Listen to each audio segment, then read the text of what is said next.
두 번째 의문은 자, 이준석 대표는 울산에서 그 난리를 피고 18일 만에 왜 또 사퇴를 했을까? 사과를 한다는데 왜 물러나는 선택까지 했을까? 쉽사리 이해되지 않다는 게 조간신문들의 공통적 지적입니다. 이준석 대표 이야기 들어보시죠. 전 조수진 최고위원이 어떤 형태로 사과한다 하더라도 저는 받아들일 생각이 없습니다. 상임선대위원장직을 내려놓으시는 게 조금 과도한 결정 아니냐는 비판도 있는데 비판은 당연히 감수하겠고요. 저는 조수진 단장이 본인은 후보의 뜻을 따른다라고 말씀하셨는데 그러면 이렇게 사태가 커질 때까지 하루 동안 오히려 후보에게 조수진 단장이 상의한 것인지 그러면 조수진 단장에게 후보가 어떤 취지로 명을 내린 것인지가 더 궁금해집니다.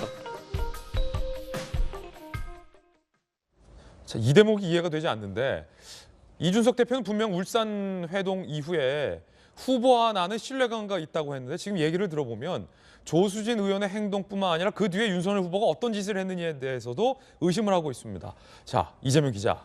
통상 이런 일이 있으면 당대표가 윤석열 후보와 상의해서 조수진 단장을 물러나게 하면 되는 일인데 본인이 선대위에서 그만둔다라는 것은 상식적이지 않은데 왜 이런 행동을 하는 겁니까? 어제도 충분히 비판했지만 사실은 당대표가 해서는 안 될 행동이죠. 누가 보더라도요. 지금 울산 회동이 18일 만이라고 그랬지만 그리고 이제 울산 회동을 통해서 어쨌든 봉합을 해서 이달 6일 날 선대를 출범시켰죠. 김종인 위원장까지를 모시고 그리고 나서 딱 보름 만에 지금 국민의힘 선대가 깨진 겁니다. 뭐 깨졌다는 표현은 그렇지만 어쨌든 모래성처럼 와르르 무너져 내렸죠. 예. 어쨌든 이걸 당대표가 주도했다는 게 참 이 문제의 심각성이 있는 거죠. 그런데 이준석 대표 입장 그런 것 같습니다. 분명히 어제 이미 아침에 분명히 문제 제기를 했고 거기에 대해서 조수진 당시 공보단장한테도 자진 사퇴를 권유했고 그리고 나서 또 4시에 기자회견까지 자기가 계속 말미를 줬다. 시간을 줬는데 그때 나온 반응이 제가 볼 때 이준석 대표 입장에서 봤을 때는 윤석열 후보는 뭐 그게 민주주의 아니겠느냐 뭐 이렇게 평가를 하고 또 윤석열 후보의 최측근으로 통하는 뭐 우리가 흔히 윤핵관이라 불리는 장제원 의원은 양비론을 핍니다. 뭐 조수진 공보단장한테도 감히 어떻게 후보의 뜻을 파느냐라고 비판했지만 이준석 대표한테도 굉장히 자기 정치를 한다 이렇게 이제 어떻게 보면 비하하는 그런 이제 또 비판을 했죠. 그러니까 그런 것들이 맞물리니까 이준석 대표는 결국 이제 다 던지고 나간 건데 또 반대로 윤석열 후보 입장에서 봤을 때는 지금 이준석 대표가 어떻게 행동을 한 거냐면 자 윤석열 후보한테 나를 잡을지 조수진 단장을 잡을지 선택을 하라는 것을 공개적으로 던진 겁니다. 예. 그러니까 이걸 참 윤석열 후보가 선택할 수 있겠습니까 이거를? 그건 결국은 한쪽을 택하면 한쪽을 버리는 거고 그 자체가 자기 리더십에 상처가 되는 거고 지금 윤석열 후보의 계속 메시지는 100가지 중에 99가지 달라도 한 가지랑 정권 교체만 같으면 다 같이 가자 뭐 이런 메시지를 계속 던지고 있는 상황에서 자기한테 선택을 하라는 것 자체가 참 받아들이기 쉽지 않은 거죠. 그런 점에서 전 윤석열 대표의 저 행동도 굉장히 부적절하고 그렇기 때문에 전 윤석열 후보가 지금도 나서지 않고 지금 윤석열 후보는 김종인 위원장이 알아서 정리할 거다 얘기하는 것도 저는 그런 맥락 속에서 지금 본인이 나설 수 없도록 이준석 대표가 만들었다 이런 걸 지금 보여주고 있는 게 아닌가 싶습니다. 예. 김명주 의원님. 네. 한 번도 아니고 지금 두 번째예요. 이준석 당대표가. 그런데 대체적인 비판은 당대표가 이렇게 극단적인 선대위 사퇴까지 할 만한 일이 아니다라는 게 대체적인 의견입니다. 이재명 베테랑 기자도 통렬한 날카로운 비판을 이준석 대표에게 했는데 이 대표의 의도가 뭐라고 보십니까?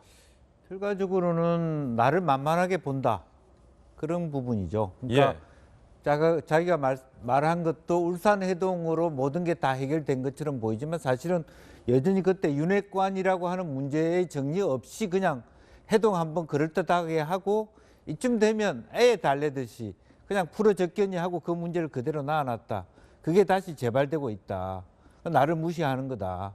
그런 말을 정확하게 어제 했다고 저는 느껴요.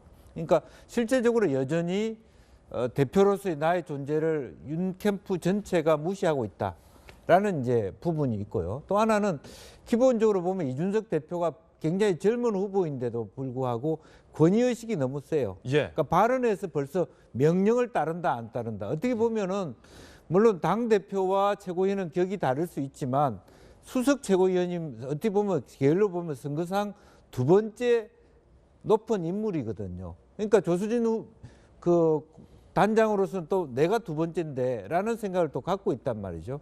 그렇지만 기본적으로 이 문제의 사단은 결과적으로는 인사에 대한 배치에 있어서 국민의힘의 아마추어리즘이다 봅니다. 공보단장은 아무리 뭐 수석 최고라 하더라도 삼성급 정도의 좀 넉넉하고 권위 있고 뭐 언론계에 있으면 더 좋은 그런 인물을 뽑아야 됩니다. 아직까지도 우리는 여성 비례대표 초선 의원을 공보단장으로 모시고 당을 하기에는 국민의힘의 정서하고 너무 안 맞아요. 후보가 그걸 너무 모릅니다. 그러면 누군가 그 부분에 대한 정지 작업을 좀 해줘야 되는데 거기에서 사단이 나는 거예요. 결과적으로. 왜냐하면 말은 안 해서 그렇지 예. 조수진 단장에 대한 불만은 당내에도 있거든요. 이제 그런 부분이 이참에 정리된다고 보고 이준석 대표가 그 부분 약한 고리를 때린 것이다. 저는 그렇게 봅니다. 그렇군요.